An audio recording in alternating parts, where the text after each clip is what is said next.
Hey, welcome to the Conservative Caucus podcast. This is Jim Pfaff, the president of TCC.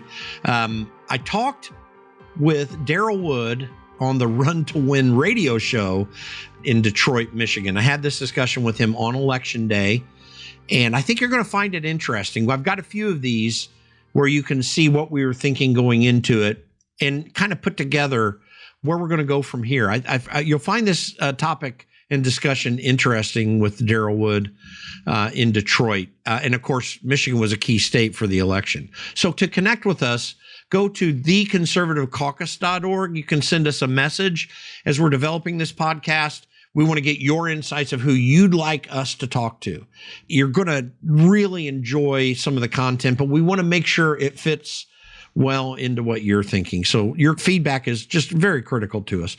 And while you're at our website, you can get grassroots lobbying tips, grassroots activism tips, rebuttals to Democrat stupid ideas, and our citizen action kit.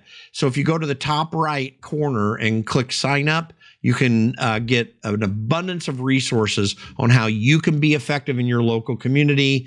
Seriously, it is a training center. It will teach you how to be effective in grassroots.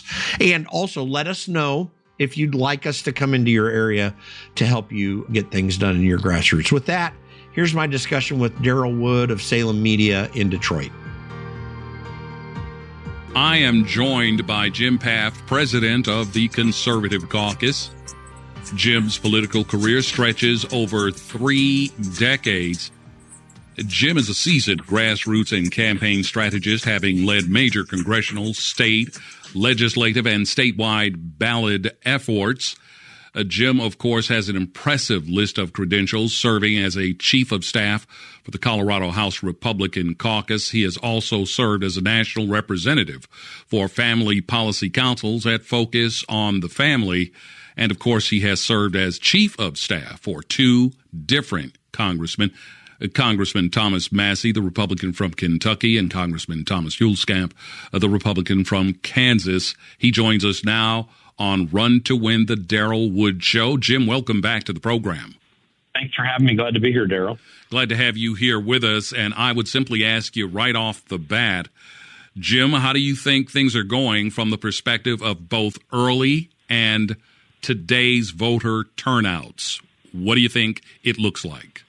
Well, based on the early voting turnout, you would easily, from an objective analysis, come to the conclusion in all the swing states that matter, Donald Trump's get out the vote effort is significant. You see this in Pennsylvania, where the blue wall, as they call it, of early voting in 2020 was somewhere between 1 and 1.5 million early votes, and this year that blue wall is only 400,000. What that means is that how many more Democrats than Republicans did early voting. Democrat early voting is way down, actually, in Pennsylvania. And so I think what we see is that if normal election outcome this day, which is always hard to indicate, I always get these stories in election days for 30-plus years that I've been doing this. We got massive turnout happening today, and sometimes it materializes, sometimes it doesn't. So it's hard to read. But if there's normal turnout, then that puts Donald Trump in a very strong position. My personal belief is that he's going to get somewhere between 311 and 315 electoral votes. But I don't know that for sure. There are still some outstanding things. But I do believe that there's a strong, strong advantage for Donald Trump happening right now that should bring him over the finish line. Yeah, and that was the point that I was making earlier, that if you want your campaign to peak at just the right moment, it seems as though this is the moment at which Donald Trump's campaign is peaking. Do you think the record levels of Republican early voter turnout, as some have tried to argue, may have in some sense cannibalized the Republican vote so that we won't see as big numbers today as we might see in other elections in time past, specifically, again, for Republican voters? Listen, that speculation's there, and it's certainly one thing to consider, but I don't believe that's the case. And I became more confident of that as I started to look more closely at early vote outcome that's been happening so far. And what you find out is that the low propensity voters, those who don't vote very often, are a very large number of these early votes. And that's significant because the higher propensity voters, they're definitely coming out one way or the other, whether they early vote or they vote on election day. They're going. And so that should indicate, and does to me, that this is actually going to materialize for Donald Trump. But my only concern out of all this is if I see anything tonight similar to what I saw in the Detroit tabulating center in 2020, where they're shoving out Republicans and only Democrats are doing the vote counts, then I'm going to get very, very concerned. And I generally oppose mail voting.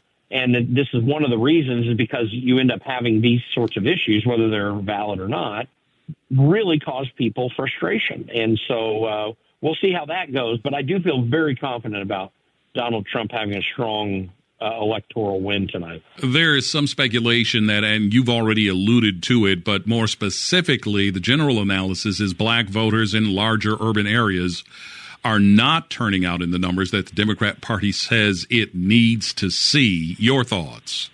Yeah, I'm hearing exactly the same thing, and there is some very objective analysis that indicates this. What's going to be interesting tonight, and I heard this from my friend Cliff Maloney, who's one of the people heading up this massive get out the vote effort for Trump in Pennsylvania. He says to watch what's happening in Philadelphia, because Philadelphia comes in fairly early. And the reason I'm not pointing to Michigan right now is just because that's going to be an earlier poll close. And if Philadelphia shows numbers that are fairly low, that probably means that Donald Trump's going to win Pennsylvania handily, or at least, notably. And that trend will just continue through the night, I believe. And it'll be indicative of something broader that's going on. Because keep in mind, we have these national polls. National polls don't mean anything in presidential elections except to show, maybe give some mild sense of the general electorate.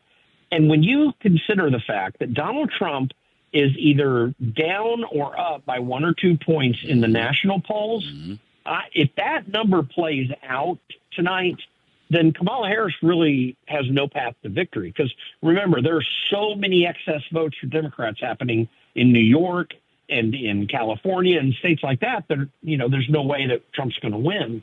So this would indicate, or seem to indicate, that all the other states that aren't so strongly Democrat are trending in Trump's direction. That makes a big difference in Michigan and in Wisconsin and Pennsylvania. All these upper Midwest states we're concerned about. That should indicate something very good happening. You mentioned Kamala Harris's path to an electoral college victory vote. I have always assumed, and based on what the data seem to indicate, that her path is narrower than is Donald Trump's. We hear that it runs especially through the suburbs of communities across the United States of America and is empowered by white female liberal votes. Is that what you're seeing and hearing? To an extent, yes. What's really interesting, considering the fact that these early votes, they all materialize today on Election Day, we also have to ask that same question about female voters. They're voting in larger early voting numbers than others. By the way, I don't believe that that just because it's all female votes, that's all going to Kamala Harris. There are a whole bunch of motivated Trump women. But men do statistically tend to vote on Election Day as opposed to early voting. In greater numbers, they tend there. That would mean to me, it would be one indication of a wave. And you're certainly going to get the Harris voters coming out as well, too. But I don't believe, even though Harris has an advantage with women in the polls, the question is how motivated are those women that support her to actually come out? Well, we're seeing other indications that Democrats in general may not be as motivated to come out for her. That's going to translate both to men and women, and we'll see how that plays out. But, never underestimate the fact that the abortion issue for Democrats is an energizing factor. It was in 2022. Yes. And it is out there, but I don't see any and we saw objective reasons to think that was going to happen. Obviously, the Dodd decision overturned Roe v. Wade that year, and so it was still a visceral thing. That's not the same at this stage, and we have other indications that Trump is peaking at the right time. Frankly, I think he's been peaking all along. I think it's just a matter of going through the process, and people have their feelings as the pollsters ask them questions. And I have been predicting almost all year that he'd have a 311 to 315 electoral vote win. I was saying to someone earlier today when they expressed their apprehension about what may or may not happen, I indicated that it was my opinion that Donald Trump would finish this race with a minimum of somewhere in the neighborhood of between 311 electoral college votes. But as you and I have both indicated here, we don't have a crystal ball. We're simply looking at some of the analytics that are available to us. But it looks very probable at this particular point in time that he could break through that 300 vote count in the electoral college, especially based on what seems to be happening in some of the so-called key battleground states, some of the more anomalous activity that is happening in places like New Hampshire, what may be happening further west in Arizona, and with respect to what could happen in Wisconsin and possibly Michigan and North Carolina, Donald Trump has just multiple opportunities to break the 300 to 311, 315 electoral vote count. And I feel pretty good about it at this particular point in time. Of course, again, we'll have to wait and see. Your thoughts? Yeah, I think that the floor, as I predict it, and I put this up on my X account just to make sure it's for the record, the floor, in my opinion, is 286 for Trump. And that's losing Michigan and Wisconsin, but winning Pennsylvania. I really do believe that for Kamala Harris, Pennsylvania is a must-win state. I think if she loses Pennsylvania, it's over with. The question is, how big will Trump's win be? That's where I feel like the floor is based upon all the stuff that I'm looking at right now. But I feel very confident it's going to break 300 in electoral votes for him. I do believe that he's going to win Wisconsin. I believe he's going to get Nevada and Arizona. Yep. He's going to win North Carolina and Georgia, I believe. Now, at Michigan, I don't know how to quite call it, but I was very intrigued, and it surprised me because I didn't know what was happening, to see the Muslim community in Michigan endorse Donald Trump last night at the rally. That was, in my mind, pretty significant. And it indicates two things. It indicates that it's kind of a message to those who haven't voted yet in the Muslim community to go vote for Trump. And that's going to be significant because people are going to listen to him. Not everybody, but many. But the other thing is this. It also indicates that urging, that thinking of voting for Trump in the Muslim community has been stirring up over time. So I think, therefore, the early votes that have come into Michigan are probably a lot of Muslim votes, too. And in a state where the win or loss for Trump is going to be fairly narrow, that may make a huge difference. It's going to be one of the interesting stories of the night that we're going to wait to see. But it sure looks like it's very helpful for Donald Trump. We're going to know here in just a few hours. I think that analysis, especially with regard to the Arab and or Muslim vote, is spot on, simply because they are also not talking about those who may vote for, but they are talking about those who may withhold support for Kamala Harris. That number could be anywhere from 75 to over 100,000 Arabs in the metropolitan Detroit area, more particularly and specifically in the Dearborn area, who may decide to simply withhold their support, which could, again, make a major difference in this contest in the state of Michigan. And as I said earlier in the program before we brought you on, if there are no anomalies, no anomalous developments with regard to any attempts to game the system, particularly like those that people are still ruminating over here in the Detroit area, it's not an impossibility that Donald Trump could win Michigan, although it will be very, very tight right up until, I guess, maybe the last moment, whether we find that out to be the case or not. Well, in 2016, Macomb County made the difference in Michigan for Donald Trump. And we haven't even talked about that yet. That is likely to be helpful to Trump again in this election, as it was not, or at least not nearly as much so, and not enough to win the state in 2020. But that factor plus the Muslim factor, which I grant with you is a combination of voting and not voting. There are going to be a lot of people in the Muslim Arab community who are going to they can't stomach voting for Trump. and because they know he's relatively pro-Israel, and maybe they don't like that. I'm sure there's a decent amount of those sorts of people, but they aren't going to come out and vote for Harris because they are so upset with the Biden-Harris administration on that issue. There are a lot of dynamics that tell me that Michigan is very much in play. Yes. I personally predict he's going to win Michigan, but I think those two factors to me are significant. And then again, what's the turnout in Wayne County, and what does the African-American community do? We still have all of this indication, which we're only going to find out materialized after tonight, this indication that black male voters in fairly large numbers are voting for Donald Trump. That's going to be a big factor in cities like Detroit.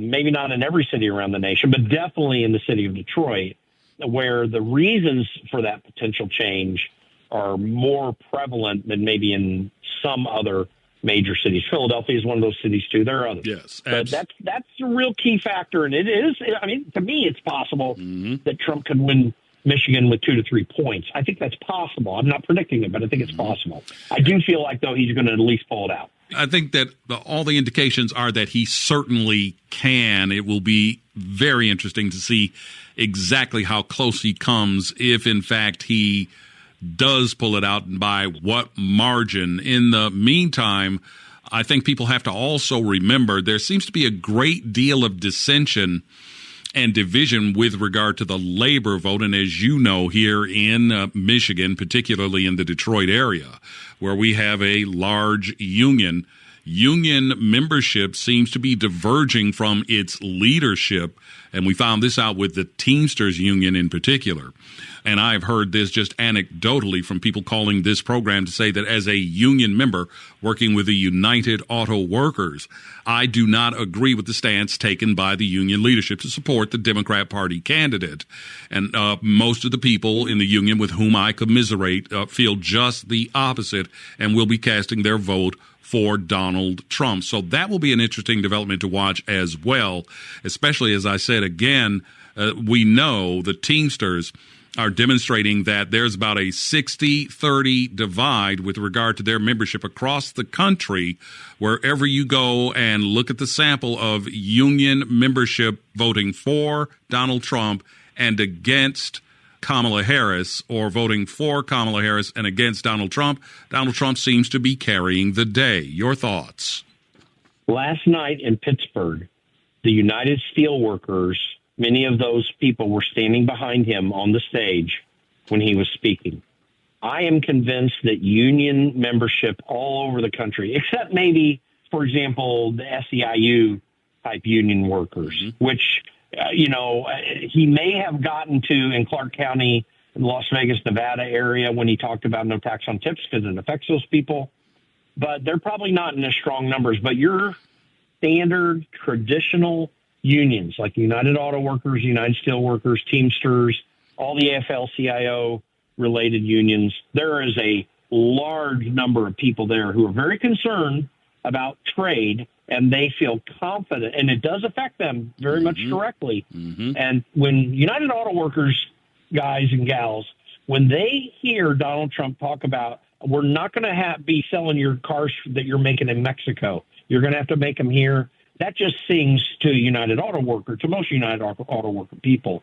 And so there's every reason to believe that the union factor may be the biggest one that we, as you say, because of the Teamsters thing we all know about, but it's the one we can't yet fully calculate. We're going to find out how that played out after tonight, and it may end up being a very significant factor that surprises all of us. At a minimum, it helps the voting base for Donald Trump to hold and to expand from 2020. For the last few moments, we've been talking with Jim Pfaff. He is the president of the Conservative Caucus, giving us his astute analysis of how things seem to look on the ground during Election Day today, 2024, where America is making a decision about the next president of the United States. Jim, it's been great. Your information has been absolutely stellar. I appreciate the time you've taken and the information you've shared with us on the program today. We look forward to talking with you again in the not-too-distant future, sir. Thanks, sir. I'm glad to be on. Thanks for having me. You are welcome, sir. So before we get to some closing thoughts on this podcast, I just want to thank you for joining us. I think you're going to really enjoy these podcasts and the information we're going to bring your way. Make sure that you check out our show notes. We'll have parts of the discussion there, links to things that can help you, links to where you can sign up on our website to be able to learn more about how to be effective in your community, how to find out what we're doing so you can be involved with that, and other information you'll find useful. And of course, please give us feedback. Go to info or send us an email at info@theconservativecaucus.org. That's info@theconservativecaucus.org. Let us know who you'd like us to have on the podcast, information you'd like us to discuss. And by the way, I would just encourage you, take some time to look for me on X. I'm at Jim Pfaff. We'll have that in the show notes. Make sure that you follow me there, because I'm very often doing or participating in X spaces. You can see some other things that I'm talking about. And then, of course, leave me a note there and give me a follow. And TC Caucus, at TC Caucus on X as well. With that, let's get some final thoughts.